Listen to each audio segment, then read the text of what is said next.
안녕하세요. 커피앤톡입니다. 오늘도 와주셔서 감사드리고요. 바로 사연 읽어보겠습니다. 안녕하세요. 저는 한 사립중학교에서 20년 동안 일했던 교사입니다. 옛날엔 교사라고 하면 굉장히 좋은 직업이었죠. 안정적이고 근무 시간도 적당하고 약간의 사회적 지위, 아니 지위라기보다는 어느 정도 지식인으로서 인정을 받는다고 해야 할까요? 특히 여자 교사라고 하면 신부감으로는 많이 선호되는 직업이었죠. 그래서인지 제가 젊었을 적엔 선자리가 참 많이도 들어왔었어요. 같은 교사인 경우도 있었지만 대기업 직원이라거나 재벌은 아니지만 적당히 부잣집의 사업가, 전문직 혹은 변호사나 의사인 경우도 있었죠. 그때 그 사람들과 만나라도 봤었으면 지금 제 인생은 많이 달라졌을 텐데 역시 어른들이 권하는 일은 다 이유가 있어요. 전 그렇게 좋은 선자리들이 많이 들어왔음에도 그 당시 어렸었기 때문일까요? 한 번도 선을 보러 나간 적이 없었어요. 억지로 인연을 맺으면서 결혼을 해야 한다는 사실이 싫었기도 했지만 무엇보다 만나기도 전에 직업으로 평가하거나 평가받고 싶지 않았거든요. 전 직업엔 귀천이 없다고 믿는 주의여서요. 그리고 살다 보면 좋은 인연을 맺게 되리라 믿었습니다. 요즘 사람들이 하는 말로 자만추라고 하나요? 자연스러운 만남 추구. 제가 딱 그랬어요. 하지만 인연이라는 게 그렇게 쉬운 건 아니더군요. 저의 20대는 아무것도 없이 훅 지나가 버리더라고요. 결국 이젠 나이도 먹었으니 결국 선을 보고 결혼해야 되는 걸까 싶은 생각이 슬금슬금 들고 있었는데 30대 초반에 기적적으로 제가 추구하던 자연스러운 인연을 만나게 됩니다. 20대 때는 아무래도 초임교사이다 보니 정신이 없어서 취미생활 하는 걸 잘 못했는데 30대쯤 되고 나니까 어느 정도 노하우도 많이 쌓였겠다, 여유가 많이 생기더라고요. 그래서 취미였던 독서 생활을 즐기고자 친구가 진행하고 있던 독서 모임에 가입하게 됐는데 거기서 제가 이상형이라고 생각했던 사람을 만나게 된 거죠. 그 사람을 처음 봤던 그 순간은 아직도 잊지 못합니다. 모임 장소였던 카페에 약속 시간보다 조금 빠르게 갔었는데 어떤 남자가 창가에서 조용히 책을 읽으며 커피 한 잔을 여유롭게 마시고 있더군요. 체크무늬가 잘 어울리면서 참 차분하게 보이던 그 사람. 그런데 마침 햇볕이 그 사람에게 쏟아지면서 마치 그 남자에게 후광이 비치는 것처럼 느껴졌습니다. 네, 제가 첫눈에 반해버린 거였죠. 그 사람에게 반한 저는 자리에 앉지도 못하고 멍하니 그 사람을 한참 쳐다보았어요. 독서 모임이고 뭐고 다 때려치우고 오늘은 저 사람과 대화를 나누고 싶다는 생각도 들었었죠. 그런데 누군가 저의 그런 등을 탁 하고 치더군요. 독서 모임을 주관하던 저의 친구였습니다. 야, 여기 서서 뭐해? 먼저 왔으면 아무 자리에라도 앉아있지. 아니야. 빨리 왔네. 어디 앉을까? 난 창가가 좋긴 한데. 상우 씨? 친구는 제가 쳐다보고 있던 그 남자에게 다가가더니 반갑게 인사를 하더군요. 안녕하세요. 아직 약속 시간 꽤 남았는데 왜 이렇게 일찍 왔어요? 오셨어요? 그냥 시간 여유도 있길래 카페에서 책 좀 읽고 싶어서 일찍 왔어요. 그러는 모임장님이야말로 일찍 오셨네요. 저는 모임 준비할 것도 있고 또 오늘 제 친구가 처음 오는 날이어서 같이 있어주려고. 그렇지. 야, 여기로 와. 인사해. 여기 우리 모임하시는 분들 중 하나인 분이야. 상호 씨라고. 안녕하세요. 모임장님 친구분이시군요. 말씀 많이 들었습니다. 책을 좋아하시는 교사분이라고. 네? 네. 안녕하세요. 저는 너무 놀라서 그 후 어떻게 인사를 나눴는지는 기억이 안 나요. 제 친구 말로는 그저 얼굴이 벌개진 채로 고개만 숙이면서 되지도 않는 소리만 계속 해댔다고 하던데 어쨌든 그게 그 사람과의 첫 만남이었죠. 그 이후 몇 번의 모임을 하면서 그 사람과 친해지게 됐는데 참 멋진 사람이더군요. 책을 읽는 것만을 좋아하는 게 아니라 지식을 탐구하고 공부하는 걸 좋아하는 사람이었어요. 외모와 분위기뿐만 아니라 그런 성격까지 제 이상형에 완벽히 부합했었죠. 저는 그 모임에 가는 하루하루가 너무 즐거웠습니다. 단지 짝사랑뿐이긴 했지만 그 짝사랑만의 설렘이라는 게 있잖아요. 그런데 제가 그 사람을 짝사랑한다는 걸 제 친구도 알고 모임 사람들도 다 알게 돼버리더군요. 저는 감정이 얼굴로 다 드러나는 편인데 제가 그 사람을 대하는 태도를 보고 모두가 알아챘나 봐요. 그래서인지 은근슬쩍 모임에서 저희 둘을 엮고 연결시켜주려 하더군요. 둘만 있는 자리를 계속 만들어준다거나 모임 과제 같은 걸 2인 1조로 진행하게 한다거나 하는 방식으로요. 다행이었던 건 그 사람도 저를 마음에 뒀던 건지 그러기를 얼마 지나자 그 사람은 저에게 고백을 했어요. 성격도 잘 맞고 취미도 잘 맞는데 한번 연애 감정으로 만나보는 건 어떻겠냐고요. 전 그 소리를 들은 뒤 뛸 듯이 기뻐서 튕기거나 내숭 부릴 생각도 전혀 없이 곧바로 네라고 대답해버리고 말았어요. 멍청하게도 원하신다면 결혼도 괜찮아요 라고까지 말해버리고 제 인생의 흑역사 중 하나입니다. 어쨌든 그 이후 우리는 연애를 시작하게 됐는데 전 하루빨리 그 사람과 결혼도 하고 싶었어요. 아마 제 나이에 대한 압박감이 컸다 보니 조급함이 컸던 것 같아요. 그 시절에는 30대면 혼기가 거의 꽉 차다 못해 거의 넘어간다고 했던 시절이었으니까요. 그런데 문제는 그 사람에겐 직업이 없었다는 점이었어요. 아니, 학생이었다고 해야 하나요? 대학원에서 공부를 하고 있었어요. 그래서 결혼을 할 자금도 없었을 뿐더러 결혼 이후의 생활비를 벌 수 있는 상황도 아니었습니다. 그 사람은 박사학위를 따려고 했으니까요. 아마 보통의 여자들이었다면 그 상황에서 결혼을 하려고 하진 않았을 거예요. 그 시절엔 특히 그렇죠. 직업도 없고 돈도 없는데 누가 결혼을 하려고 하겠어요. 하지만 결혼에 대한 저의 조급함과 어차피 박사학위까지 다 따고 나게 된다면 그 이후에는 그 사람의 경제 능력이 저보다 훨씬 뛰어나게 될 거라는 안일한 생각으로 오히려 제가 빨리 결혼부터 하자고 주장했습니다. 물론 처음엔 저희 부모님의 반대가 있어서 헤어질 뻔하기도 했었어요. 뭐 당연하겠죠. 어떤 부모가 하나밖에 없는 딸을 직업도 없는 남자한테 시집 보내겠어요. 하지만 그 사람과 결혼을 하겠다는 제 의지가 강하기도 했고 제 홍기가 꽉 찼던 탓도 있었다 보니 부모님도 결국엔 허락을 하시더군요. 여러 우여곡절 끝에 저희는 결혼에 꼴이 나게 됐습니다. 결혼 이후 생활은 그럭저럭 나쁘진 않았어요.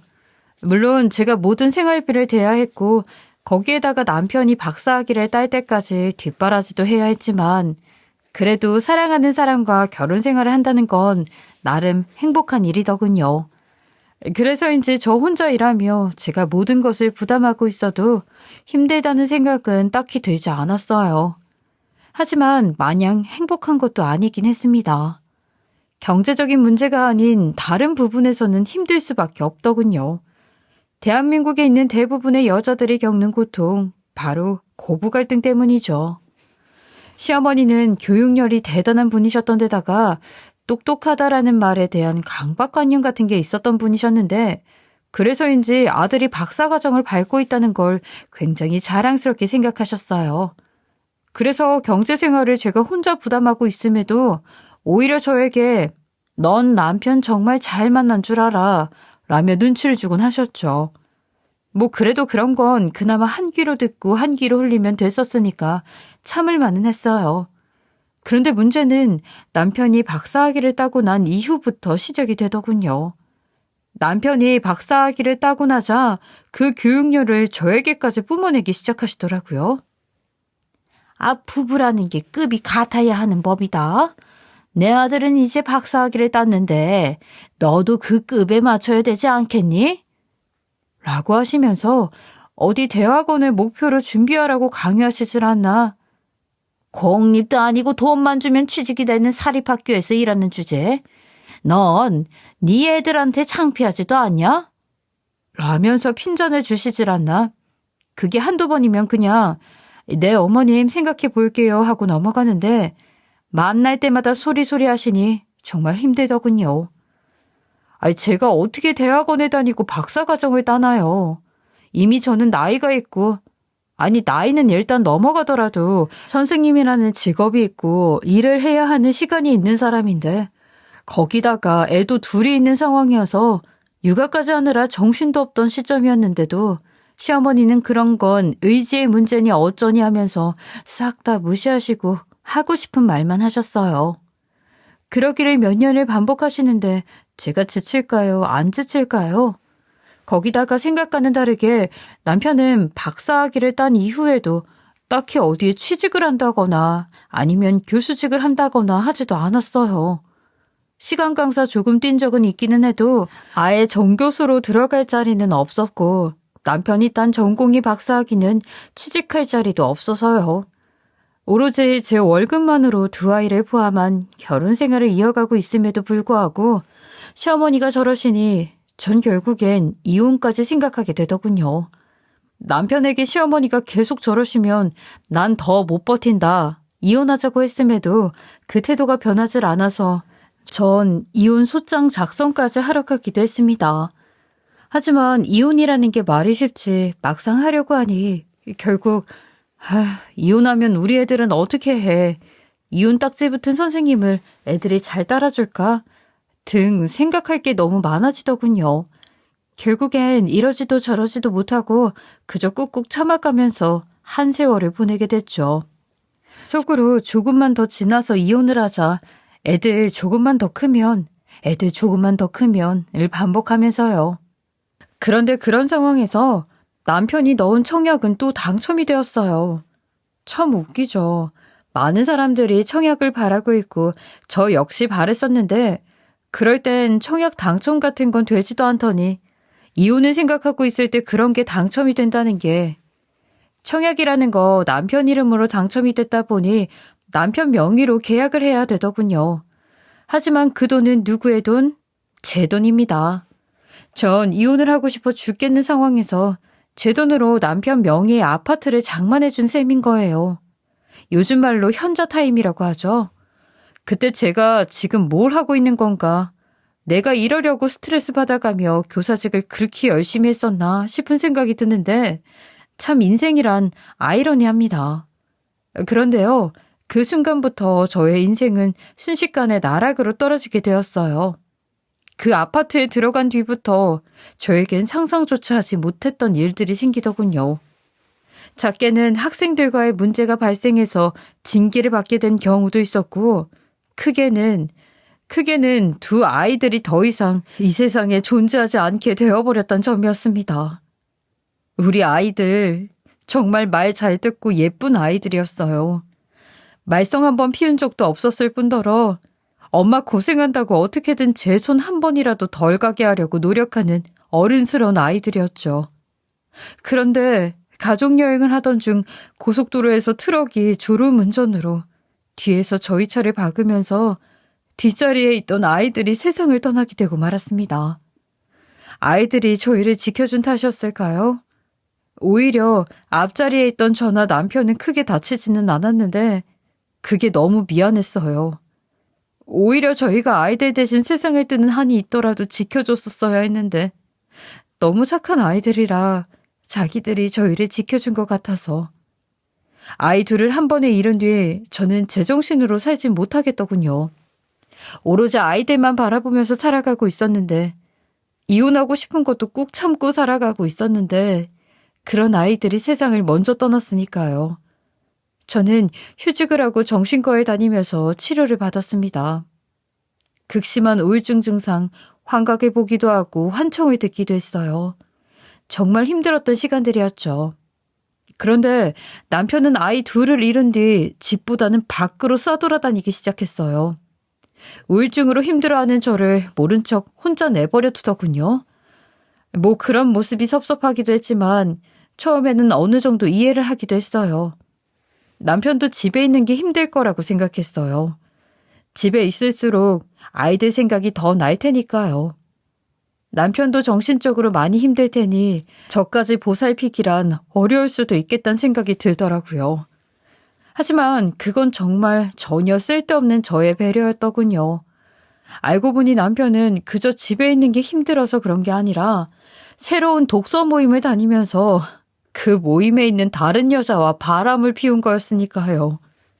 6개월간 병원을 다니면서 힘들게 우울증을 겨우 극복하고 있었는데 어느 날 남편이 핸드폰을 깜빡하고 두고 나갔을 때 메시지 알람 소리에 남편 핸드폰을 확인을 한 순간 저는 다시 한번 오랜만에 환청과 환각을 겪어야 했습니다.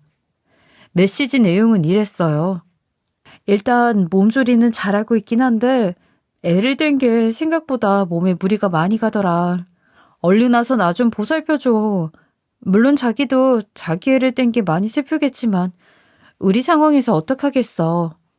그걸 본 뒤 전 온갖 상상을 하기도 하고 부정을 하기도 하다가 세상을 떠난 아이들의 목소리가 들리기도 했고 알 수 없는 여자가 제 앞에 나타나서 비웃는 환각까지 보게 됐습니다. 그러다 기절을 하고 말았죠. 정신을 차려보니 정신병원이었는데 옆에는 남편이 있더군요. 아마 핸드폰을 두고 간 걸 가지러 왔다가 자신의 핸드폰을 들고 쓰러져 있는 저를 보니 어느 정도 상황은 파악했을 겁니다. 그래서인지 제가 깨어났는데도 아무 말도 못하고 고개만 푹 숙이고 있더군요. 전 화를 내고 싶었지만 힘이 없어서 그저 조용히 나긋하게 이야기를 꺼냈습니다. 내가 본 건 뭐야? 아니, 한숨 쉬지 말고 내가 본 건 뭐냐고. 봤으니 다 알 거 아니야. 뭐를? 내가 뭘 알 것 같은데? 그냥 네가 생각하는 거 그거 맞아. 맞아? 그렇구나. 맞구나. 누구는 아이 둘 떠나보내고 우울증 겪어가면서 시름시름 앓고 있었는데 그런데 누구는 아이들 떠나보내고 밖에서 좋다고 딴 여자랑 그렇게 해. 좋다고 그런 게 아니라 그게 나도 힘들었다 보니까 위로받을 곳이 필요했어. 위로는 너만 받으면 돼? 나는 그럼 누가 위로해줬지? 어차피 너 이혼하고 싶어 했잖아. 너 옛날에 나한테서 마음 떠난 거 이미 알고 있었어. 그래? 그래서 다른 여자를 만난 건 아무 문제가 없다. 이렇게 말하고 싶은 거야? 미안하다. 내가 이러려고 내가 몇십 년을 뒷바라지에 가면서 먹여 살리고 박사학위까지 따게 해줬는데 네가 나한테 이러면 안 되지. 애들 둘도 떠난 상황에서 나 힘들어 죽겠는 상황에서 네가 나한테 이러면 안 되지. 네가 사람이면 이러면 안 돼. 미안해. 미안? 정말 미안하긴 한 거야? 내가 지금 기운이 없어서 화도 못 내. 지금 내가 차분하게 말하고 있지만 속까지 멀쩡한 거 아니야 지금. 어떤 여자야? 그냥 독서 모임에서 알게 된 여자야. 또 독서 모임? 비꼬지 마. 나도 힘들어서 그랬어. 나도 힘들어서. 힘들었다고? 힘든 사람이 그럴 수가 있어? 애도 만들었다며. 거기다가 우리 애들 둘도 하늘나라로 보낸 상태에서 그 애까지? 그건 어쩔 수 없었어. 그 여자가 국문학과 교수고 그 여자도 애가 한 명 있는 돌싱인데 그 상태에서 애를 낳을 수는 없잖아. 그건 그 여자가 선택한 거라서. 교수야? 좋겠네. 시어머니가 그렇게 좋아하는 끝맞는 사람이어서. 그런 거 아니야. 아니라고? 난 이혼 못 해줘. 우리 애들 하늘나라로 떠났는데 애들이 하늘에서 우리를 어떻게 보겠어. 자기들 때문에 이혼한 줄 알고 슬퍼할 애들이야. 그런 애들이라고. 난 이혼 못 해줘. 여보, 거기다가 지금 내 인생은 이렇게 됐는데 너 혼자 행복하게 잘 살겠다고 내가 내버려 둘 것 같아? 난 못해. 네가 날 어떤 사람으로 본 건지 모르겠지만 아니다. 호구로 받긴 했겠구나. 몇십 년 동안 조용히 네 뒷바라지만 했던 호구였으니까. 그래, 지금까진 내가 호구였지. 그런데 이젠 아니야. 나 그 꼴 못 봐. 내가 너 혼자 행복하게 사는 꼴 볼 수 있을 것 같아? 나도 행복하게 안 살 거야. 뭐? 그 여자랑 재혼하려고 이혼하는 거 아니야. 그 여자랑 만났던 건 그냥 나도 힘들어서 그랬던 것뿐이니까. 어차피 서로 잠깐 즐기고 만 것뿐이야. 이혼은 너를 위해서 내가 해주려고 하는 거고. 나를 위해서라고? 지금 그걸 말이라고 하니 너는? 네 입에서 지금 그런 말이 나와? 정말이야. 너랑 지금 내가 이혼해서 무슨 이득이겠어. 지금 나 먹고 살 능력도 없는 거 알잖아. 어디 정식으로 취직이 되고 있는 것도 아니고. 그런데도 널 떠나보내주는 거야. 나는 널 행복하게 해줄 수 없으니까. 우리 어머니는 앞으로도 너한테 계속 스트레스를 주실 거고, 넌 계속 내 뒷바라지만 해야 할 거고, 거기다가 난 바람까지 피운 사람이니까 넌 더 나와 살기 싫을 거야. 그러니까 놓아줄게. 이혼하자 우리. 어차피 너 이혼하려고 했었잖아. 내가 그렇게 해줄게. 너 혼자서 사는 게 나랑 계속 사는 것보다 훨씬 행복할 거야. 남편이 울면서 저한테 그렇게 말을 하는데 그나마 조금은 내 생각을 하고 있는 거구나 라는 생각이 들기 시작하더군요. 어차피 기운이 없어서 화도 못 내던 상황이었지만 남편이 울면서 그렇게 말하니 마음만 더 약해졌습니다. 그래서 전 조금 생각할 시간을 갖자고 했어요. 남편이 병실을 떠나고 며칠 동안 저는 혼자 여러 가지 생각을 했어요. 이혼이라. 그렇게 하고 싶었던 이혼이었는데 막상 애들도 떠나보낸 상태에서 혼자가 된다는 게 두렵더군요. 하지만 곰곰이 생각해봐도 남편 말이 맞기도 했어요. 남편과 살아가봤자 더 힘들기만 할 것 같았어요. 물론 이런저런 고민을 더 해보기도 했지만 결국엔 결론은 똑같더군요. 이혼을 하는 게 옳다는. 전 남편을 다시 병원으로 불렀어요. 하자 이혼. 여보, 나 놓아준다고 했지? 그래, 잘 생각했어. 나도 그게 맞는 것 같아. 그런데 있잖아, 내가 속이 조금 좁아. 그래서 너 잘 살길 바라진 못하겠어.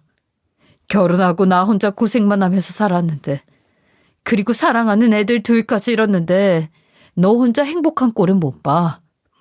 그러니까 그건 약속해. 그 여자랑 재혼할 생각 없다고 했지? 그 여자랑도 끝내. 그게 내 이혼 조건이야. 그렇게 약속하면 이혼해줄게. 여보. 왜, 못하겠어?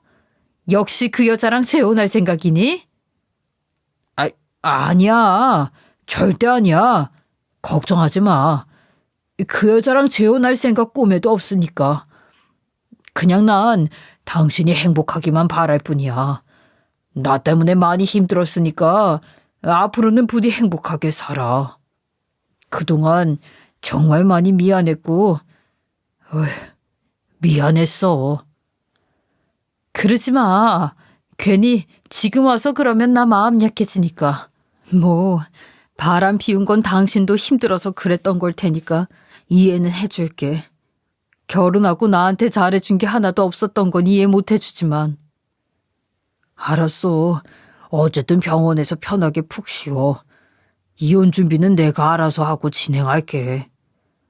그래, 알았어.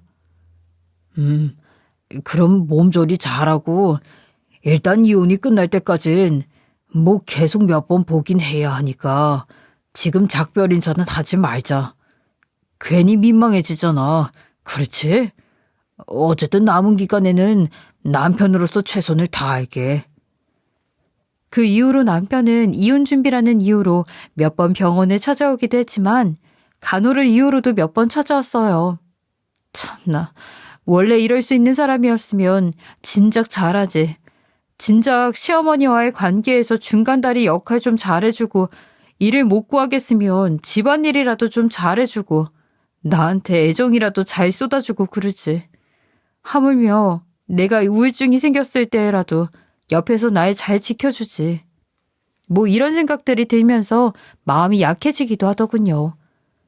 하지만 그럴 때마다 그래도 이혼하는 게 옳다고 몇 번이고 다짐했어요. 특히 시어머니 문제는 도저히 해결할 수 없다고 생각했으니까요.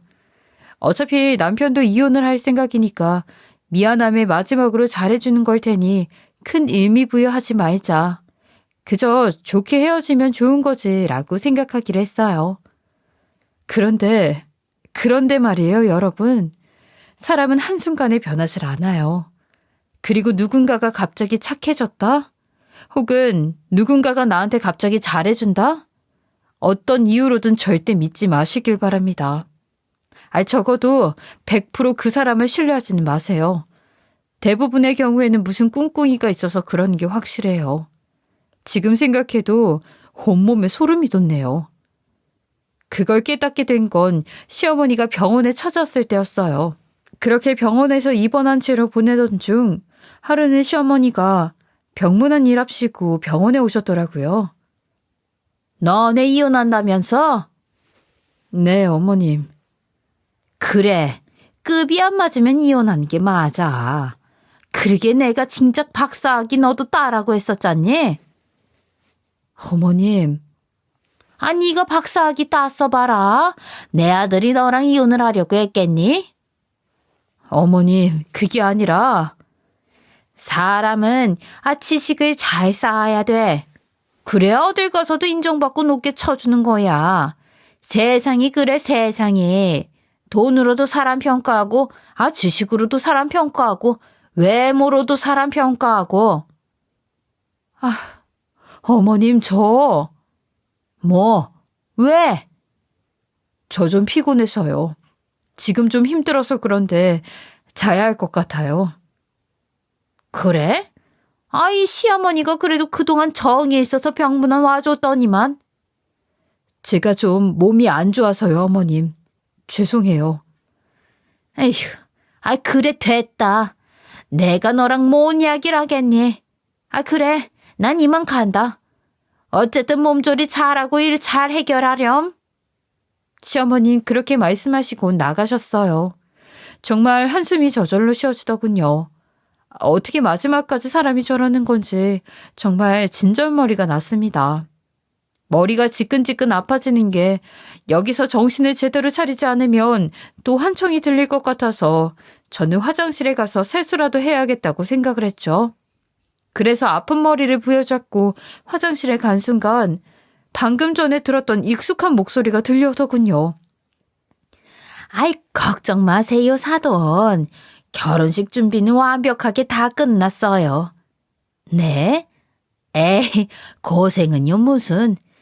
그래도 사돈도 교수님이라 체면이 있는데 제가 당연히 그런 거 고려해서 더 신경 써야죠. 네네. 집이요? 아이고, 집도 걱정 마시라니까. 이미 집 계약도 해놨어요. 대출 하나도 없으니까 걱정 안 하셔도 됩니다. 우리 아들이 지금 직업은 없어도 어찌어찌 일하면서 돈은 착실하게 모아놨다니까요. 직장도 곧 다시 잡을 거니까 걱정 마시고요. 지금은 잠깐 쉬는 거예요. 쉬는 거. 그나저나 따님도 교수님이라서 그쪽 손님들은 다 교수님들만 오시는 거 아니에요? 네, 그렇죠? 네. 화장실에서 시어머니는 누군가와 이렇게 통화를 하고 계셨어요. 저게 무슨 내용인지는 안 봐도 비디오죠. 네, 이혼할 제 남편은 바람을 피웠다는 그 여자랑 재혼하려고 하고 있었던 거였어요. 처음 통화 내용을 들을 땐 저게 무슨 말인가 싶었는데 듣다 보니 점점 퍼즐이 딱딱 맞춰지더군요. 저는 통화 중간쯤부터는 이건 증거를 꼭 남겨놔야겠다 싶어 핸드폰으로 녹음을 했습니다. 시어머니의 통화는 계속됐는데 거기서 알게 된 건 결혼식은 저와의 이혼 절차가 모두 마무리된 뒤 일주일 뒤 어느 예식장에서 진행된다는 점, 그리고 집은 어디 아파트로 계약했다는 점이었어요. 그곳 시세를 검색해보니 지금 저희 부부가 살고 있던 아파트의 딱 절반 가격이더군요. 네, 남편이 노린 건 바로 그거였어요. 착한 척 미안했다며 마지막으로 잘해주는 척 했던 건 재산 분할을 반반 받기 위함이었던 거죠. 이미 실제로도 남편의 그런 모습에 속아 재산 분할 반반을 하는데 동의했던 상태였고요. 제가 미쳤죠.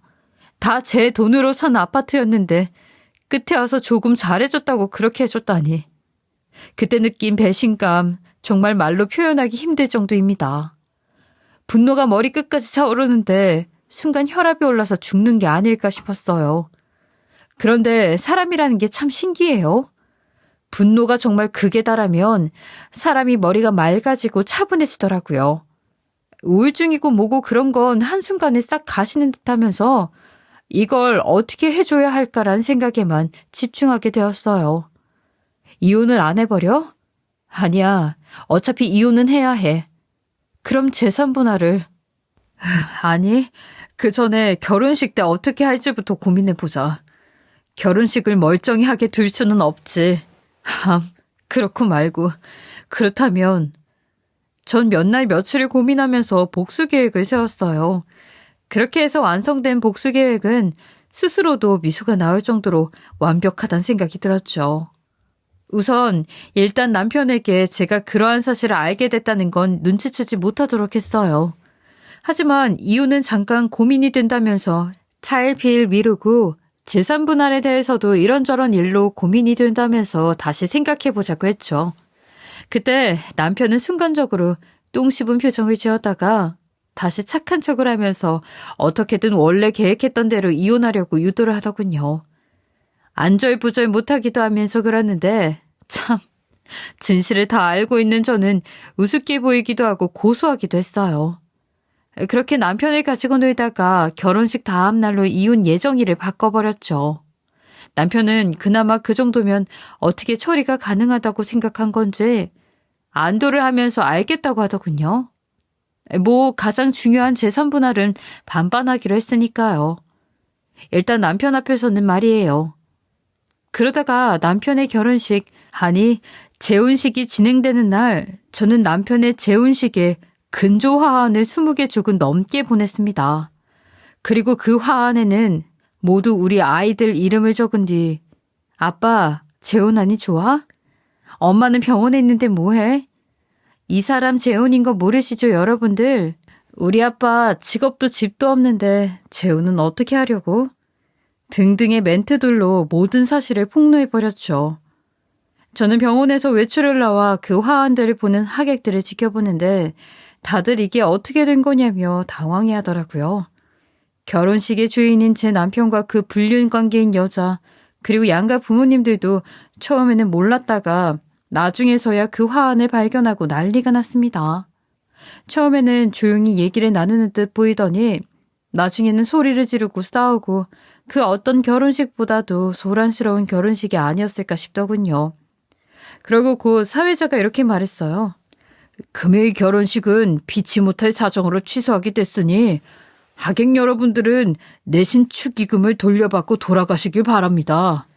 저는 그 모습을 보면서 우리 아이들 둘이 세상을 떠난 뒤 처음으로 크게 웃은 것 같아요. 어떻게 보면 제가 미친년이거나 악독한 년으로 보이실지도 모르겠지만 그냥 그땐 그 모습을 보는 게 너무 통쾌하더라고요. 그 이후 남편은 저에게 전화가 와서는 당신 짓이냐고 화를 내고 따시더군요.